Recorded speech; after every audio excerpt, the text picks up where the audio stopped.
চা বিক্রি করে লেখাপড়ার খরচ যোগাচ্ছে কলেজ ছাত্র সীমান্ত। বাবার স্বল্প আয়ের সংসারে বন্ধুদের অনুপ্রেরণায় চায়ের দোকান দিয়েই জীবন বদলানোর স্বপ্ন দেখছে সে।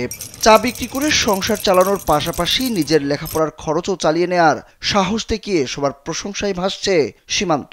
চিন্তা ভাবনা হলো যদি আমারই একটা স্টল থাকতো তাহলে সবাই ওখানে আসতো, পড়াশোনার পাশাপাশি ব্যবসাও হতো, আর যে টাকা প্রফিট হতো ওটা দিয়ে আমি আমার পড়াশোনার খরচটা চালাতে পারতাম। তো ওইভাবেই চিন্তা ভাবনা করে এই স্টুডেন্ট ক্যাফে নাম গঠন করে এই স্টলটা দিছিলাম। তা আল্লাহর রহমত এখন মানুষের থেকে অনেক বেশি সাড়া পাইছি আমরা। আমাদের চায়ের প্রশংসা করে, আমরা স্টুডেন্ট, আমরা এটা করার চেষ্টা করতেছি, অনেকে আমাদেরকে অ্যাপ্রিসিয়েট করে, আবার অনেকে অন্য চোখেও দেখে। ইডেন বে কক্সবাজার সমুদ্র সৈকতের উপর নিজেদের একটি ঠিকানা। মাত্র 5 লাখ টাকায় আপনিও হয়ে যেতে পারেন এই হোটেলের মালিক। কলেজ ছাত্র সীমান্তের এই চায়ের দোকানের নাম স্টুডেন্ট ক্যাফে। বিকেল 4টা থেকে শুরু হয় চা বিক্রি, চলে রাত 11টা পর্যন্ত। সন্ধ্যার পর সেখানে মানুষ হুমড়ি খেয়ে পড়ে চা পান করতে। প্রতিদিন গড়ে 500 থেকে 600 কাপ চা বিক্রি করে সীমান্ত। দিন শেষে বিক্রি দাঁড়ায় 5 থেকে 6,000 টাকা। তবে তার দুধ চায়ের আলাদা জনপ্রিয়তা আছে। এখানকার চা অত্যন্ত অসাধারণ। এখানে মালাই চা, দুধ চা, তারপর মরিচ চা, আরো অনেক ধরনের চা পাওয়া যায়। এখানকার পরিবেশটাও অসাধারণ।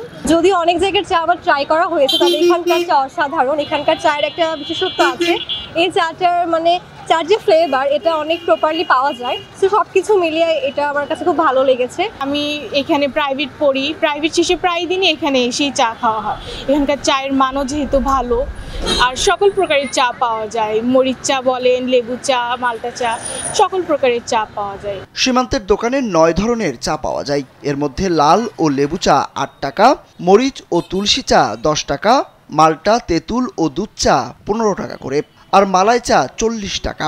এছাড়াও এখানে পাওয়া যায় নতুন স্বাদের মধু চা, যার দাম 15 টাকা।